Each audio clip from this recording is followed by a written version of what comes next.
So hello, आज पनि हामी उपस्थित भइसकेका छौँ एनटीसी लेभल 4 को लागि। आज पनि मैले एउटा टपिक लिएर आएको छु। यसको लागि आजको टपिक छ फाइलिङ। एनटीसी मात्र नभएर ब्याङ्किङ तयारी गर्ने साथीहरूले पनि यो भिडियो हेर्न सक्नुहुनेछ। फाइलिङ भनेको चाहिँ ब्याङ्किङमा पनि आउने कुरा हो।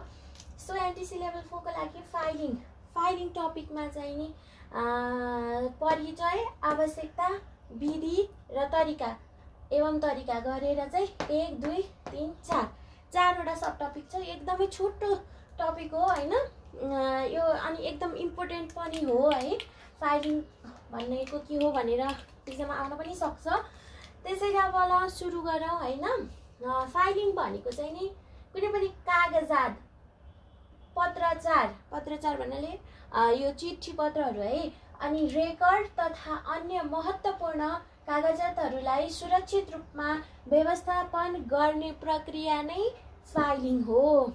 यहाँ अब व्यवस्थापन भन्नाले चाहिँ नि कसरी व्यवस्थापन गर्छ भन्दाखेरिमा चाहिँ नि यो कुनै पनि कागजात पत्रहरू र रेकर्डहरूलाई चाहिँ नि सुरक्षित राख्ने काम र आवश्यक पर्दाखेरिमा एकदम सजिलै छिटो चाहिँ हामीले त्यो फाइल चाहिँ भेटाउन सकौँ भनेर हैन, त्यही अनुसारले चाहिँ फाइलिङ गर्ने गरिन्छ।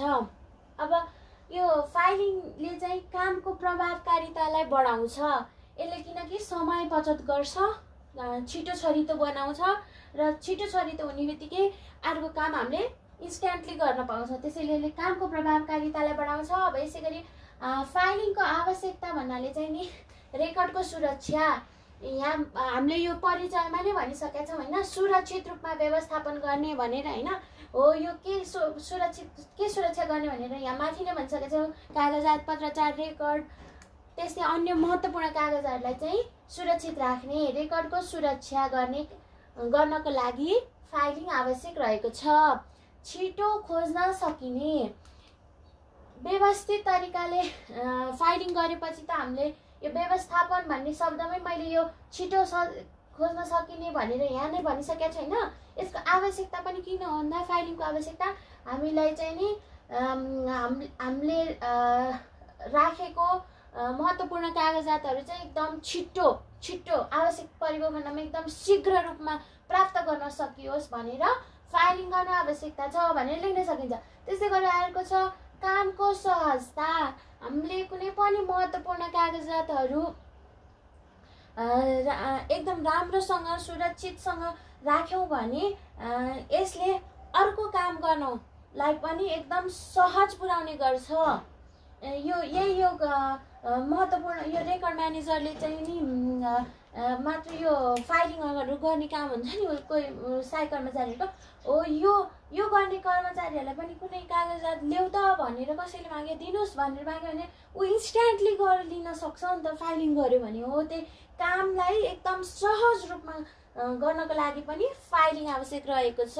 त्यसै गरी कानुनी प्रमाण, कुनै पनि झमल्ला पर्यो भनेदेखिबाट यो महत्त्वपूर्ण कागज, यो पत्रहरू, रेकर्डहरू हैन, यिनीहरूले चाहिँ नि यो एभिडेन्सको रूपमा काम गर्छ। यसले चाहिँ नि प्रमाणको रूपमा काम गर्छ। त्यही भएर यो महत्त्वपूर्ण कागजहरू हामीले सम्हालेर फाइलिङ गरेर राख्यौँ भने यसले भविष्यमा आइपर्ने कुनै पनि कानुनी समस्याहरूलाई चाहिँ नि प्रमाणको रूपमा काम दिने हुनाले कानुनी प्रमाणको रूपमा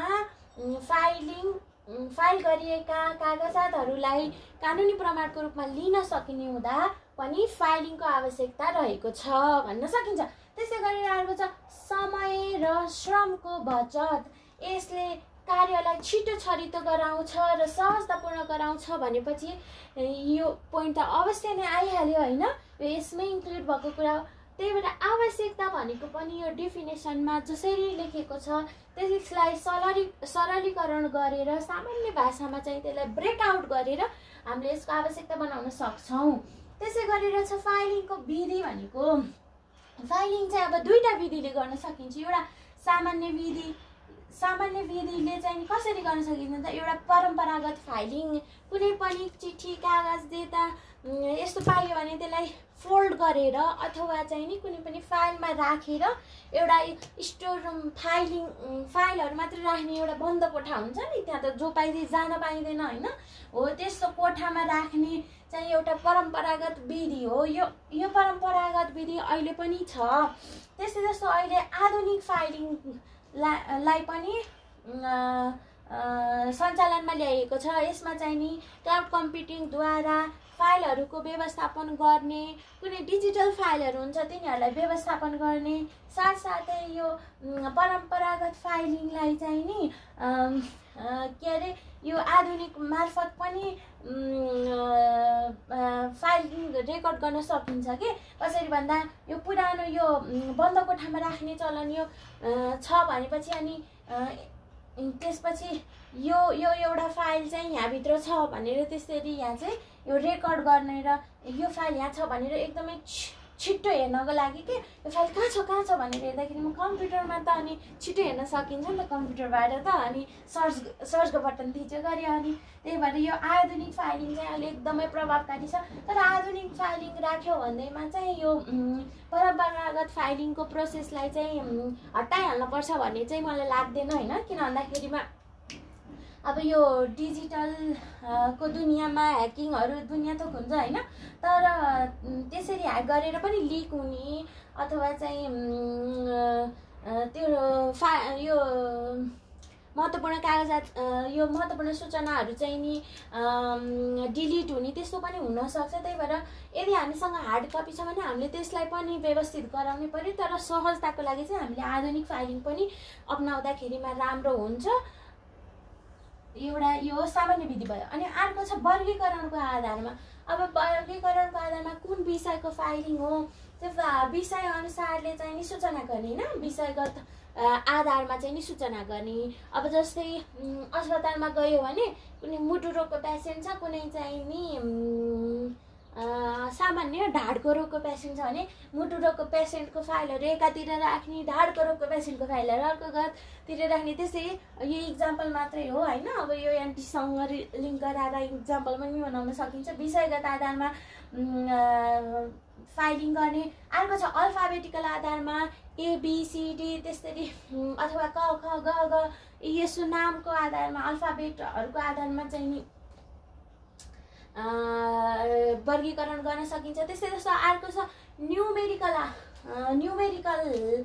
फाइलिङ हैन न्यूमेरिकल फाइलिङमा चाहिँ नम्बर दिएर 1 2 3 4 यसरी नम्बर दिएर अनि त्यसपछि अर्को छ भौगोलिक फाइलिङ भौगोलिक भनेको जियोग्राफिकल अनुसार हैन अब हिमालको तिरको फाइलहरू एकातिर पहाडतिरको लाइनको फाइलहरू एकातिर मधेसको फाइलहरू एकातिर अथवा चाहिँ नि प्रदेश 1 नम्बरको फाइल एकातिर 2 नम्बरको एकातिर 3 नम्बरको एकातिर यसरी पनि फाइलिङ गर्न सकिन्छ है भौगोलिक आधारमा अनि त्यसपछि अर्को छ कालक्रम अनुसार फाइलिङ कालक्रम भन्नाले क्रोनोलोजिकल फाइलिङ भनिन्छ हैन यसमा चाहिँ नि मिति र समय अनुसार काल भनेको के हो नेपालीमा समय हो नि हो त्यही भएर समय र मिति अनुसार चाहिँ नि फाइलिङ पनि गर्न सकिन्छ वर्गीकरणको आधारमा के हुन् 5 वटा विषयगत अल्फाबेटिकल न्यूमेरिकल जियोग्राफिकल भौगोलिक र कालक्रम अनुसार क्रोनोलोजिकल अर्डरमा त्यसै जस्तो अब फाइलिङ गर्ने तरिका छ हैन फाइलिङ गर्दाखेरिमा चाहिँ के तरिका अपनाउनु पर्छ भन्दा पहिला चाहिँ नि कागजात यति धेरै कागजात हुन्छ त्यहाँबाट छान्नु पर्यो वर्गीकरण गर्नु पर्यो विषयगत अल्फाबेटिकल न्यूमेरिकल भौगोलिक र कालक्रम अनुसार चाहिँ नि वर्गीकरण गर्नु पर्यो त्यसपछि फाइल तथा फोल्डरलाई चाहिँ नि तयार पार्नु पर्यो फाइल बनाउनु पर्यो यो विषयगत छुट्टाएर हैन त्यसपछिबाट उचित विधि अनुसार फाइलको चाहिँ व्यवस्थापन गर्नु पर्यो हैन अब कुन विधि हो यो परम्परागत विधि हो कि सामान्य आधुनिक फाइलिङ विधि हो कि यो अनुसार चाहिँ नि फाइलिङ व्यवस्थित गर्नु पर्यो वर्गीकरणको आधारको विधि हो कि हैन अनि त्यसपछि अर्को छ यो सूचीकरण तथा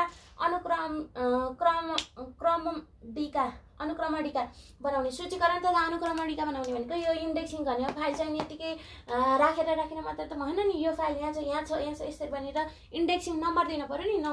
नम्बर दिएर चाहिँ अहिले हामी इन्डेक्सिङको फेरि अर्को च्याप्टरमा नि पढ्छौँ होइन। तर यो चाहिँ इन्डेक्सिङ गराउने होइन। अनि यसले चाहिँ एकदम छिट्टो खोज्नको लागि एकदम सहज गराउँछ होइन इन्डेक्सिङले। अनि त्यसपछि अर्को छ फाइलहरूको नियमित जाँच र व्यवस्थापन गर्ने। नियमित भन्नाले दैनिकी त गर्न सकिँदैन होला होइन, तर पनि यस्तो महिनामा 1-2 चोटि चाहिँ नि यो फाइलहरू चाहिँ जाँच गर्ने। त्यसमा धुल्यास यो अब यो हार्ड फाइल हुन्छ नि, जुन यो परम्परागत फाइलिङ हुन्छ नि, यसमा चाहिँ अब त्यो सानो किराहरू लाग्न सक्छ होइन। त्यस्तो सरसफाइहरू गर्ने त्यो कोठाको, अथवा चाहिँ त्यस्तै यो फाइलहरू चाहिँ नि फेरि डिजिटलमा चाहिँ नि लिक भएको छ कि छैन चेकआउट गर्ने होइन, यो चाहिँ गर्नुपर्दछ।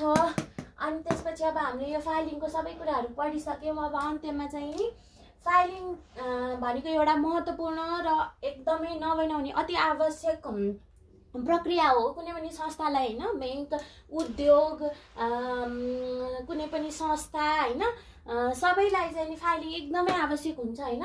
अनि त्यसपछि फाइलिङले चाहिँ नि कार्य सम्पादन प्रभावकारी बनाउँछ। यसले समयको बचत गर्दछ र संस्थाको सञ्चालनमा एकदम व्यवस्थित ढङ्गले चाहिँ नि संस्थाको सञ्चालन एकदम व्यवस्थित ढङ्गले व्यवस्थापन गराउँदछ। त्यही भएर फाइलिङ अति आवश्यक कुरा हो। र फाइलिङ चाहिँ यही हो। राम्रोसँग पढ्नु होला। By by. सब्सक्राइब।